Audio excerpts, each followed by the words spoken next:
आङो आफा इसोर गसाइनिसिम बैसागो बोथोरखौ लोब्बा लाखिना जाहाथे आफा इसोर आं गसाइ जोंनि बर'फोरनि गेजेराव खौसेथिखौ गोहो बोलो खौसेथिखौ गोहो बोलो हरो। जिहेतु जों नुबाय जोंनि बर' समाजाव गावस्रालायनाय गावजों गाव एना एनि राजखान्थिनि जुजिलायनायखौ जों नुनो मोनो। फिन गोदो गोदायनि बायदिनो जाहाथे जयै जोंनि बर'फोरा खौसे जायो, सोलोंथाइखौ आगबारायो, राजखान्थियाव जयैनो जाहाथे थाङो, राजखान्थियाव जाहाथे डेभेलप जायो। आरो जिहेतु जों बैसागु फोरबोआ जोङो मिथियो जों बर'फोरा जिहेतु आबादजों जोङो आबाद मावना जाग्रा हारि।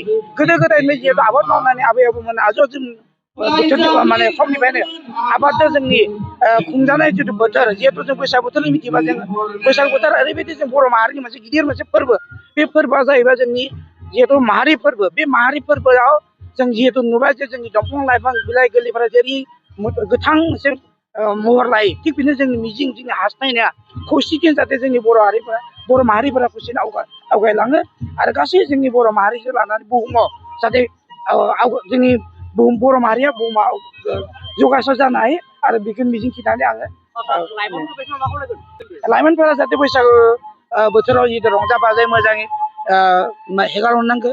जिहेतु जोंनि बर' माहारिया जितु दामजु आगजुखौ लानानै जों मोसानांगौ, जाहाथे फेग्रा मुवा बेसादफोरखौ लाया आरो नोजोर बोनांगौ जे जोंनि जिहेतु जोंनि लाइमोनफोरा गावबा गावनि जिथुनाखि मोनसे थांखि थायो। फ्रायबा जोंनि लाइमोनफोरा फरायसा, सोरबा बायदिया मास्टार डिग्रि लानानै इउनिभार्सिटियाव दङ, सोरबा बायदिया डिग्रियाव फरायगासिनो, सोरबा बायदिया हाई सेकेन्डारियाव फरायगासिनो, सोरबा बायदिया मेट्रिक आनजाद होखांबाय दासो, आरो सोरबा बायदिया 9, 10 बिदिनो गुबुन गुबुन फरायसालियाव फरायगासिनो दङ। बिथांमोना जाहाथे बेखौ आब्रुथिनि गेजेरजों बैसागु बोथोरखौ मोजाङै बारग'यै जाहाथे नांलाय खमलाय जाया, गामियाव जाहाथे जोंनि अनलायलायै गिदिर गोलावफोरखौ जाहाथे सनमान होयो, बेखौनो आं आसा फारियो।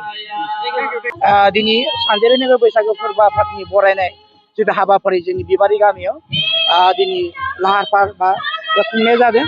जिहेतु दिनै फुंनिफ्रायनो जोंहा मोसौ थुखैनाय गिबि हाबाफारिनिफ्राय लानानै फिरफिला बिरहोनाय, माहारि फिरफिला बिरहोनाय हाबाफारि आरो लोगोसे जोंनि बैसागु आफादनि जितु फिरफिला बिरहोनाय हाबाफारि आरो लोगोसे 136 डक्टर भीमराव आम्बेडकारनि जोनोम सानखौ फालिनाय जादों।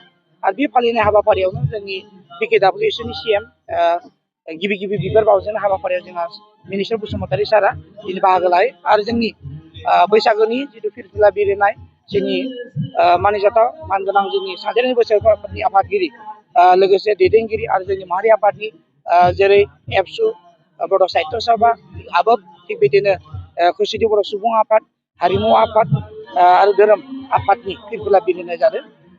आरो बे फिरफिला बिरहोनाय जोबनाय लोगो लोगो जोंनि गेवलां मेल दसे जाना थांदों। आरो गेवलां मेलाव जोंहा आलासि बायदि जोंहा डक्टर रनु गय बिथां सिमेन्ट फरायसालिमानि एस'सियेट प्रफेसार बिथांखौ जोङो हांख्रायनाय जादों।